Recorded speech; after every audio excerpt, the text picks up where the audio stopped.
Coach Cronin is with us, and we'll start with a statement about his team here in the tournament, and then follow that with your questions. Thank you. Well, obviously a whirlwind week for us, winning our conference title Sunday, and trying to put that to bed, get the guys refocused for this week. But we're obviously excited to be here. This is what it's all about. It's why we play the regular seasons, why we play our conference tournament, to get a chance to be on the big stage. Every kid growing up plays basketball, dreams of playing in this tournament. So we don't take it for granted. Try to make sure our guys enjoy it, embrace it, and most importantly, get ready to play tomorrow. So we're extremely excited to be here. Coach Elton Alexander with the Plain Dealer, how you doing? Hello, sir. Two questions.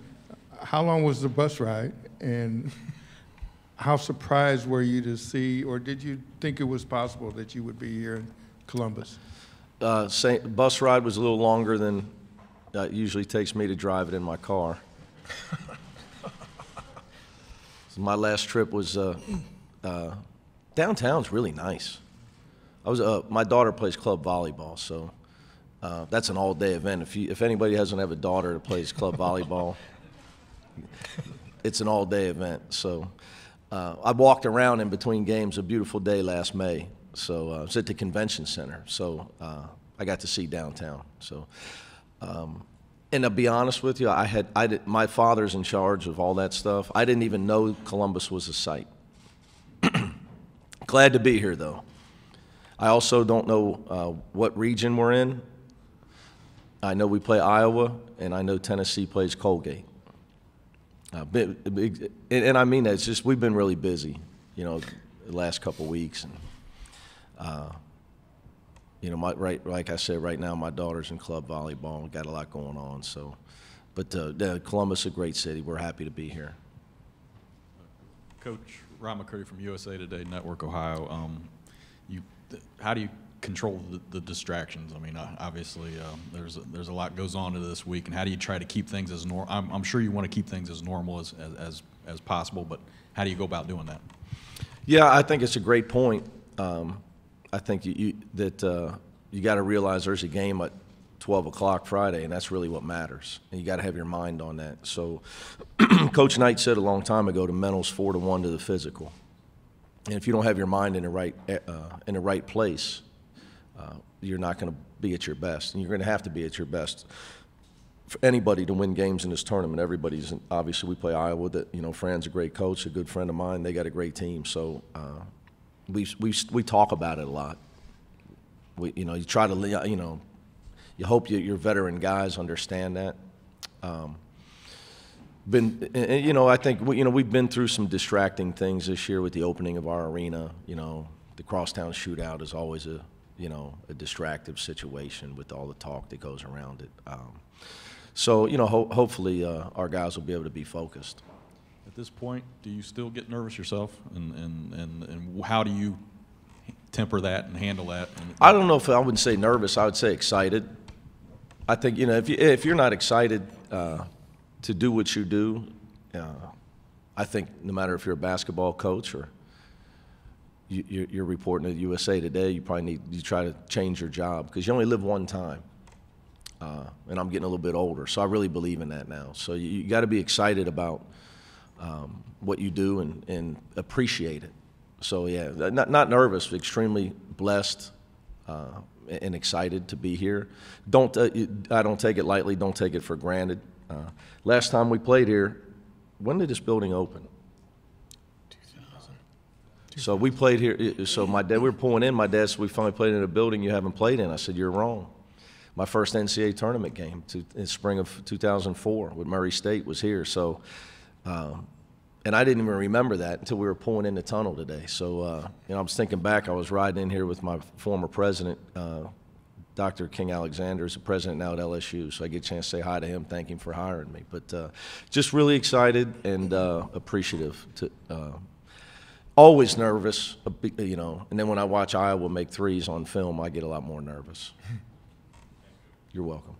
Jacob Myers with the Columbus Dispatch. I think there's some people around Columbus who probably haven't watched you guys since the opener against Ohio State. Just how much has this team grown since that opener, and how does that maybe compare to other years as well? They don't watch Cincinnati up here? I'm teasing. Some people do. No, I understand. You know, the answer is experience. We were very inexperienced in our roles. Cumberland had played, but he hadn't played the star. Kane Broom had played, but he hadn't, you know, like really now he understands that, you know, when Jaron's out of the game or he's getting rested, he's got to be aggressive. You know, Justin Jennifer wasn't looking to shoot open shots whenever he could get them, and we weren't running things to get him open shots until this year. Obviously, the rest of our guys weren't really ever in the game. So in last year we played in the NCAA tournament. Keith Williams and Nasir Brooks did not get in the game against Nevada, and they've been starters all year for us. So the only way to grow is to get experience. And I've tried to make sure I've injected that I believe in what they could become from the time we started spring workouts last year.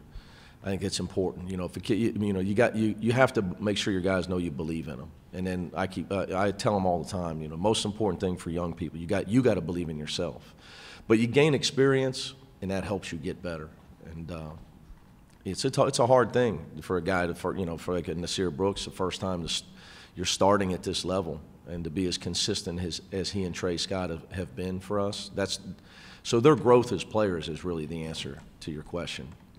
And is that different to now entering March, where they haven't had that? Jaron really came on at the end of last year at this stage, and maybe does that give you an added element that's almost like invaluable because some of those guys haven't had experience at this stage?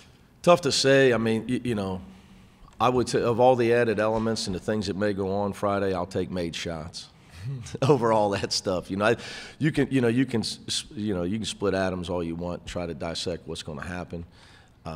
These games on it, it's why it's it's called March Madness. Why it's the greatest event in sports in the world, because anything can happen.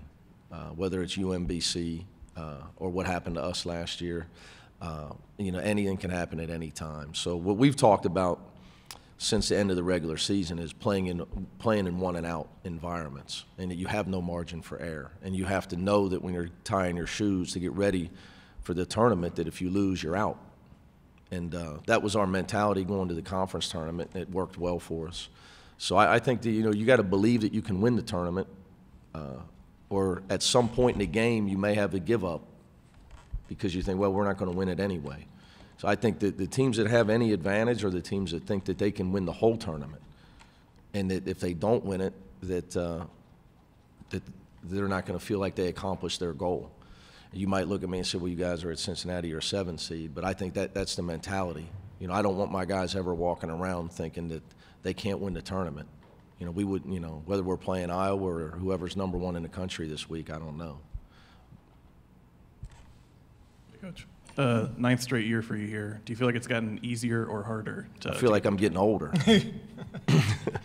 I think it's hard every year. You know, I think you should never underestimate how hard it is to win, and never take winning for granted. And I say that not. You know, because fans are always going to want more, but I think, you know, for the players, my thing is what they accomplished this year, I want them to know that they've done a great job. And although we expect it and we work extremely hard to sustain our success, you can't take it for granted. And you got to make sure that the people on your staff, the guys that come off the bench, our managers, that everybody's a part of it. And because everybody doesn't go to the tournament every year. We know this, right? So you have to appreciate it, and you have to make sure that everybody that's a part of it knows that they're contributing. And, you know, probably getting better at that as I get older. You know, it's definitely not a one-man band, I can promise you that. How much of a dilemma is Iowa's grain-fed beef? They got some big dudes that you're going to have to combat. How much of a dilemma is their strength? They've got some big guys, 250 pounds. Plus, you guys are strong, but you don't have any 250-plus bodies. Yeah, I don't know what Nas weighs, but I don't know. We're not in a sumo wrestling match. So, you know, I think the games how the game is called is big, important. I think footwork is important. I don't know how. I think you got to play smart. I think the games are usually called a little tighter starting today. And the games get real physical in conference play in February. So what we've talked about is making sure that we don't pick up cheap fouls, battling for offensive or defensive position in the low post, regardless of who they're battling against, whether it's Garza or Cook or whomever. Because I think it'll be a little bit different. I don't think it'll be quite the way conference games tend to get real physical late in the year. I think it'll be back to more free-flowing, and I don't want them guys getting cheap fouls in the low post early in the game. We have time for one more question. Hey, Coach. Chad Leistico, Des Moines Register in the back here. Oh, hello, sir. Hey, based on the numbers, looks like your rebounding is a priority for you guys, right? How do you balance that with Iowa's transition game in terms of crashing the offensive boards and your willingness to do that? Yeah, that's a great question. We would never change that, I get asked that a lot by younger coaches and people that talk about, what's your theory on transition defense? It's called get back. And there's a lot of better coaches than me, and they rebound two guys and they run to certain spots. I work for Coach Huggins, will be in the Hall of Fame, and Rick Pitino. We rebound the ball. Obviously your point guard gets back. But with Iowa, I think the biggest key is you got to find shooters early, right? That's what you're alluding to. So you got to find shooters early with them. But we won't not rebound because of that. But people do try to score on us. We're used to people trying to score on us in transition because our half-court defense can give people problems at times, and it's tended to be pretty good. So we're used to that. But it'll definitely be a challenge. But we won't not rebound because of that. Hopefully we won't have to. We'll make a few shots. It'd be nice. Thank you, Coach. Good luck. Thanks, buddy. I appreciate it.